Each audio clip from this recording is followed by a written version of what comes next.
Welcome to Judaism Today, a television series produced under the auspices of the New Jersey region of the United Synagogue of America. I'm Jack Weinshanker. With this series, we plan to bring you personalities who are involved in the conservative movement, who in their daily lives play leadership roles in the Jewish community, both in New Jersey and internationally. Our series is dedicated to the hope that understanding will promote goodwill. We believe that Judaism teaches us to work in behalf of promoting goodwill among all people, so we might hasten the fulfillment of our ancient messianic dream.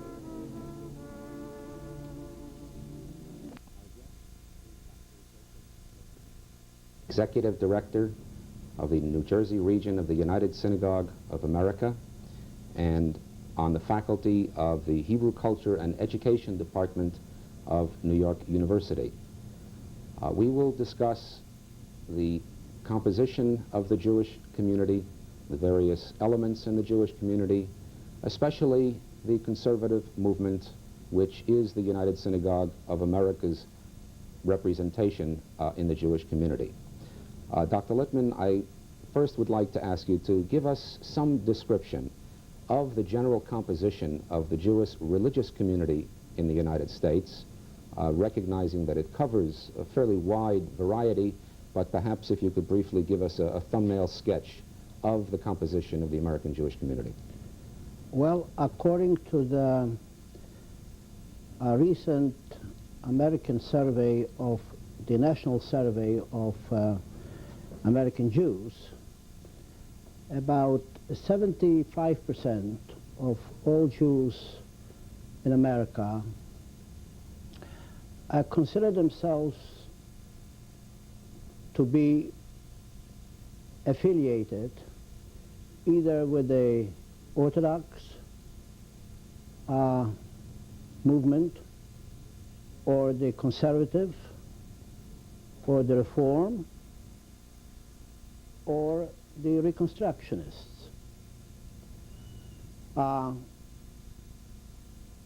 People identify, for one reason or another, with one of these four. However, there is at least 25% or so who don't identify in religious terms at all. We often call them secular Jews, although in many cases individuals who don't identify with a specific religious Jewish denomination are, to some extent at least, observant Jews. We know, for instance, that at least almost 90% of Jews in the country observe the Passover Seder, or light Hanukkah candles.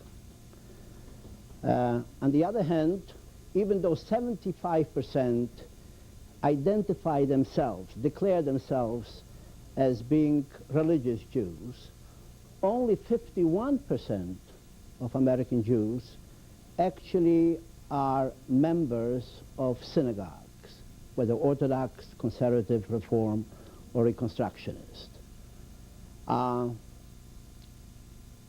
This is basically the composition.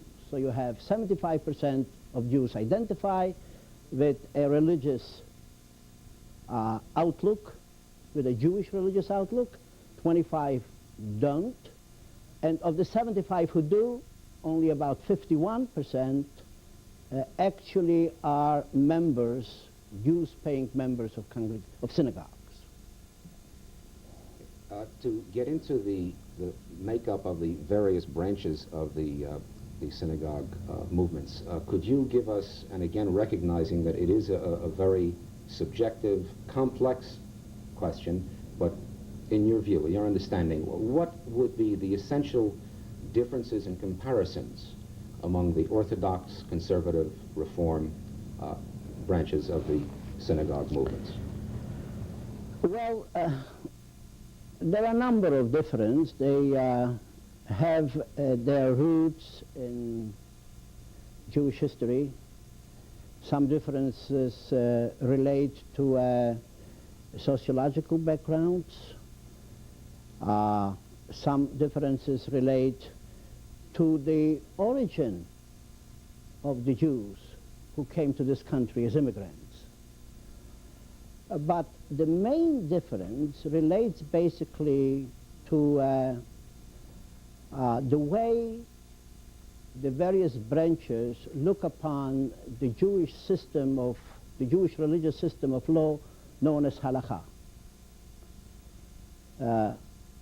The Orthodox Jews consider halakha to be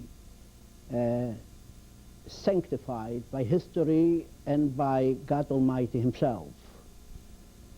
They ascribe to halakha a sanctity to such a degree that it cannot be subject to change. And if there should be change, it could occur only under very, very extraordinary circumstances, and done by one of the sages. The Orthodox Jews consider basically halakha to be unchangeable or unchanging. The Reform Jews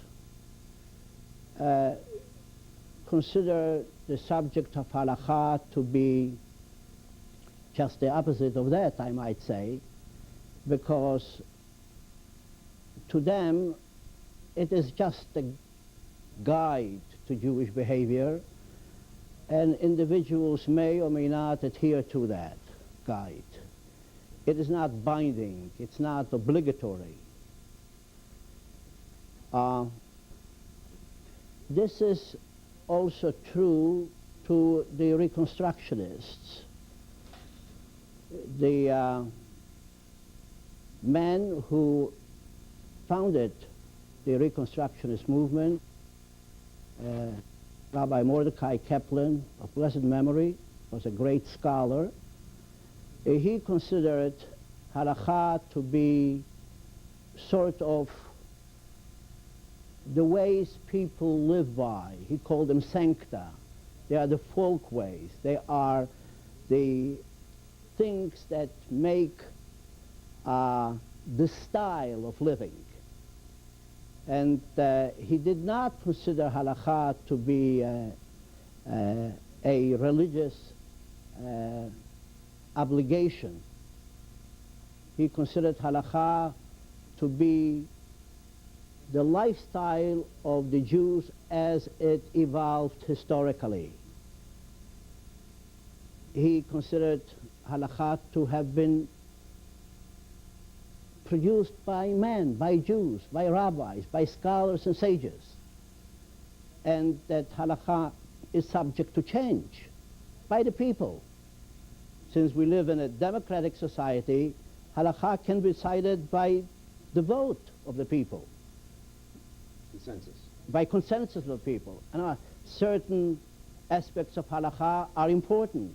He himself was a very observant Jew. He considered halakha to be the glue that binds people together, that gives the people a style by which to live. Do you think that was something brand new, or is there in the Jewish tradition, in the historical Jewish tradition, indications of that kind of thing before, or is this the first time? Is this something new to the 20th century only? It's not something new, because conservative Jews, and I didn't talk about the conservative movement, but conservative Jews recognize that Judaism has been an evolving religion, an evolving philosophy, and that halakha was part of that evolution, And we do know that in certain periods of Jewish history, halakha was a matter of discussion, a continuous matter of discussion. In the academies, if you take, for instance, the post-biblical period, the Mishnaic period, and you study the Mishnah, you can very easily see the differences of opinion on halakhic questions among various rabbis, among various sages. At that time they were called Tanaim. And the opinions of those people are expressed. They disagreed very often among themselves. A wide variety of opinions. A wide variety. They disagreed. Pluralistic, if you would. To some extent, yes, to some extent. And there were majority opinions, there were minority opinions. There were recognized, there were rabbis who were more recognized, there were sages who were less recognized. We know, for instance, that in the period of the Mishnah, the decisions expressed, or the opinions expressed by Rabbi Yehuda Hanassi were, in most cases, accepted. We know that there were two schools of thought during the Mishnaic period. There was the school of Hillel and the school of Shammai, and they differed on a number of issues. And in most cases, it was the opinion of Hillel that prevailed. But in certain cases, it was the opinion of the school of Shammai that prevailed. Mm-hmm. Basically, the school of Shammai was stricter. The school of Hillel was more liberal. And the opinions of Hillel usually prevailed. In the Talmudic system, the whole Talmud is full of discussions on questions of halakha. Even in the Middle Ages, when Jews in Western Europe lived in Catholic countries, where religiosity and religious behavior was very important. Actually, all of life was prescribed by the church. And Jewish communities in the Middle Ages were very much influenced by that spirit of religiosity, of religious prohibitions, of religious limitations. Even then, there were rabbis who took it upon themselves to issue takanot, emendations, changes. One of those famous cases is the takana relating to monogamy. Mm-hmm. Because up till that time, Jews were polygamous. About when was that, roughly? That was around the year 1000. 1000.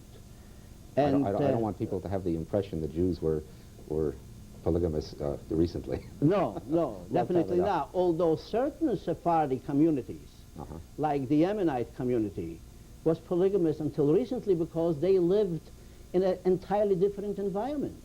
They lived under Muslim rule. In Yemen, North Africa? Yemen, in North Africa, in Algeria, in other countries, Morocco. in Iraq and Iran and so forth.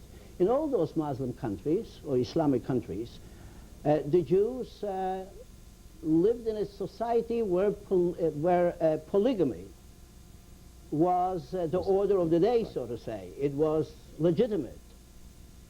It was part of the social makeup of those countries.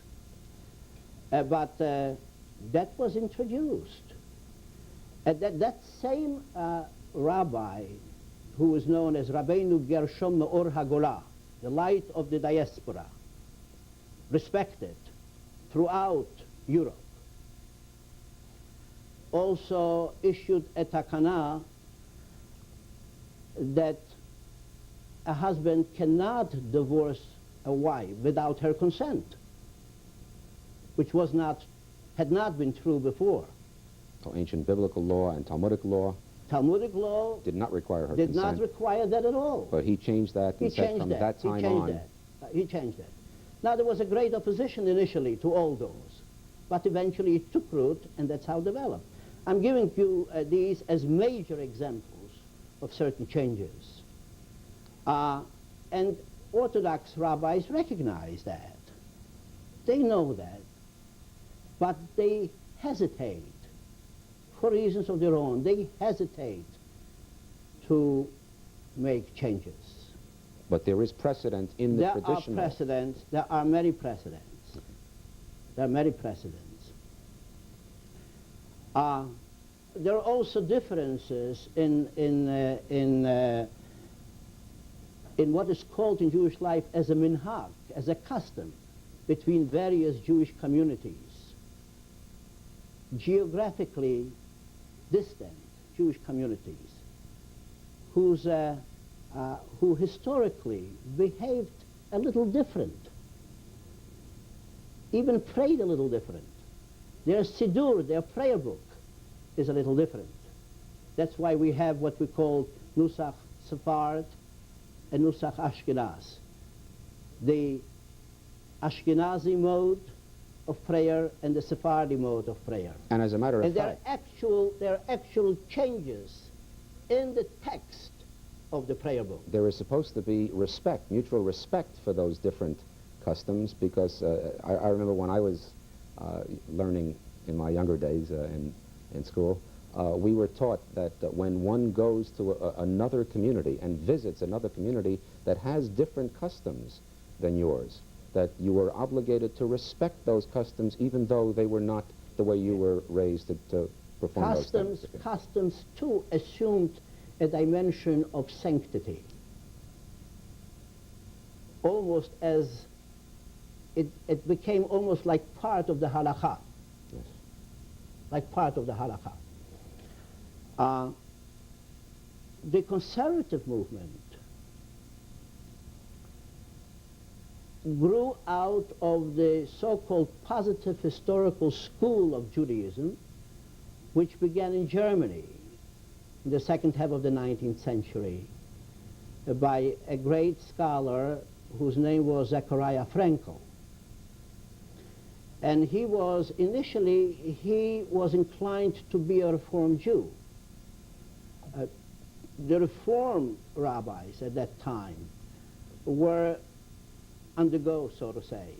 They were the first ones to break with traditional Judaism in response to modernity, in response to what was known at the time as Jewish enlightenment and emancipation. And this was what period of time, roughly? The period of emancipation started basically with the French Revolution towards the end of the 18th century, and it developed throughout the 19th century. You might say, with regard to certain community, it still is in process of influencing communities. Jews have to adjust to modernity. Immigrant Jews from Eastern Europe, beginning with 1881, had to adjust to the modernity of America. And some are still in process of adjusting. Up till very recently, very Orthodox Jews would not send their children to secular schools. There are some fundamentalist Orthodox Jews who even today don't send their children to secular schools. They have their own system of education. What percentage of the Jewish population would you say that is represented of in the United States? Among the Orthodox? No, this very it's a fringe. right-wing, if you would yeah, say. it's a fringe. It's probably maybe a few percent. That's right. Just It's a few probably the Orthodox, according to the survey which I mentioned before. You have about 6% of Orthodox Jews who probably are still adhering to the strictures of halakha in every respect. Mm-hmm. And every minutia of halakha is important.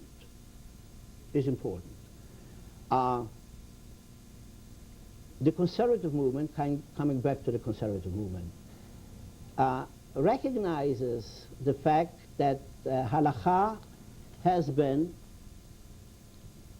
and should be today a historical process.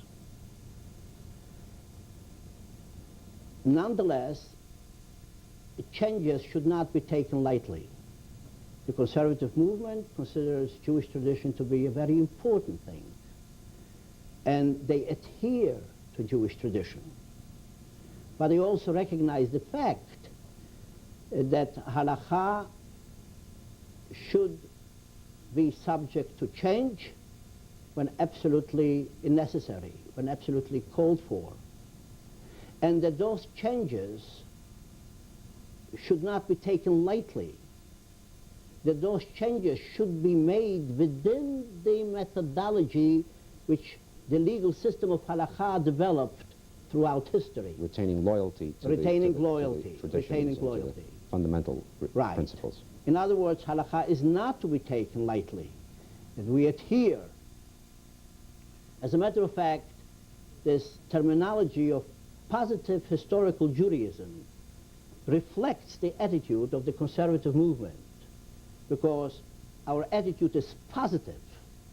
We don't take tradition lightly. We don't take the system of mitzvot, of commandments, of the commandments to do or not to do certain things. We don't take them lightly. But we recognize that halakha is a dynamic process, has been a dynamic process, and only during certain periods of Jewish history it was stifled. It was made static. It was almost petrified. And that today, in response to the challenges of modernity, we cannot afford to retain this type of aesthetic halakha, which makes it extremely difficult for Jews to follow, and which are outdated altogether. If I could just, in the few minutes we have left, conservative Judaism is really the most popular in the Jewish community in the United States. Could you, in the few minutes we have left, give some idea of why you feel it has taken such strong hold in the Jewish community and why it has turned out to be the most popular, even though perhaps the Reform movement is the most liberal? So the conservative approach is not the most liberal, yet it is still the most popular. Could you just comment on that? I think that conservative Judaism represents the mainstream of Jewish life. You think it traces back to the original traditions? It traces back to the fact that the Jewish community today, the great majority of that community, go back to the Jewish immigrants who came to this country from Eastern Europe. Those communities in countries like Poland, Lithuania, Romania, Russia, the Ukraine, they were very conscious of their traditions, of their peoplehood, of their history as a persecuted minority. And they treasured their lifestyles and their traditions and their holidays and everything that made Jewish life Jewish. And their descendants still have a great respect for that, still recognize this to be important. Sometimes it may be, in certain individual cases, it may be nostalgia.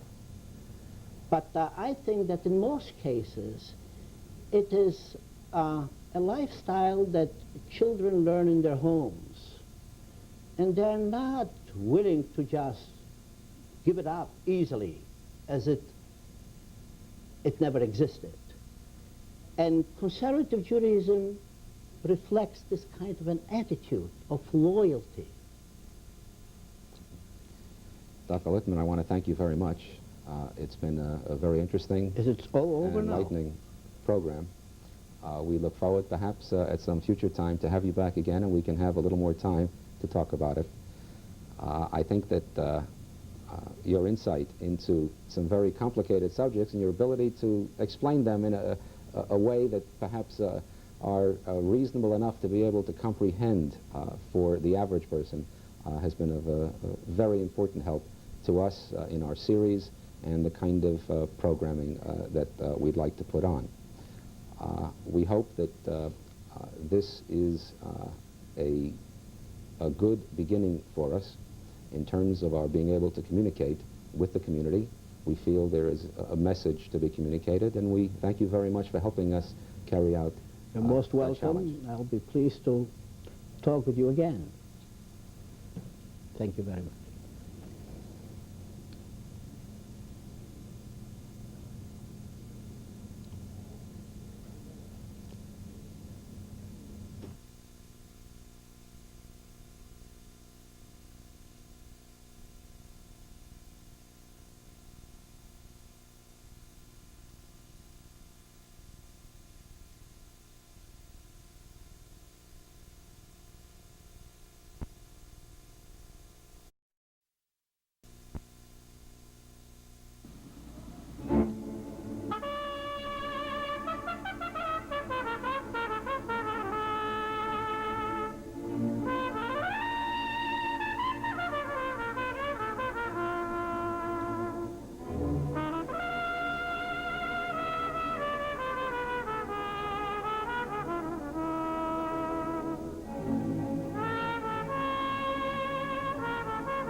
Shalom, welcome to Judaism Today, a television series produced under the auspices of the New Jersey region of the United Synagogue of America.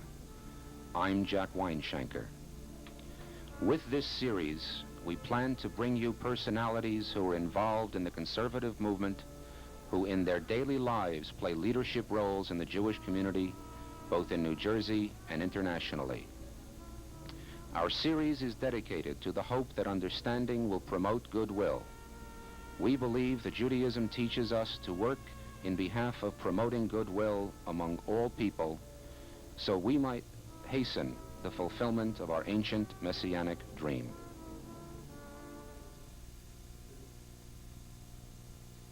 Our guests this evening to discuss synagogue youth programs are Rabbi William Horn of the Jewish Community Center of Summit, and Norman Glicken, who with Rabbi Horn is co-chairman of the Regional Youth Commission of our United Synagogue organization. These two gentlemen are in this role as co-chairman of the Youth Commission, I have to say, not just because of something that they have to do. In fact, I would say it's quite the contrary. These two people have been working with youth for quite a while, basically out of a love of youth and a love of the Jewish community, and I'm really very glad that we can have them here this evening so that they could talk with us about youth programming, youth activities in the United Synagogue movement. First, gentlemen, let's get into the area of why. Why do we have synagogue youth programs? What are we trying to accomplish with it? What are the purposes of the youth programs as we have them? Norman, since you have the notes in front of you, why don't you answer the question? Jack took up so much time talking about you that I didn't know he was going to come to me. Well, I think the primary goal of our youth program is to try to bring about a meaningful relationship, an encounter between the Jewish people and the synagogue on one hand and the Jewish teenager on the other. And I think that's basically what it boils down to. We want our youth to experience the living, the study, the action fellowship, a personal fulfillment and growth, as well as making a significant contribution to the synagogue, the community, and the Jewish people. That, I think, in summary, is what we try to do in our youth programs. What kinds of programs do we have? What Can I add something to Sure. what Norman said? Do you mind if I interrupt you? I do. Right, Go you ahead. really mind? No, I don't mind, because I'm going to make you look good, Norman. Okay. I want to add one thing more to this. You know, being a teenager is a very tough thing. Most of us, when we look back at our teenage years, we think it was the best time of our lives. But that's because we forget what it was like when we were teenagers. It's a very hard time. Kids are going through all kinds of stress. There are physical stresses, there are emotional stresses, there's concern about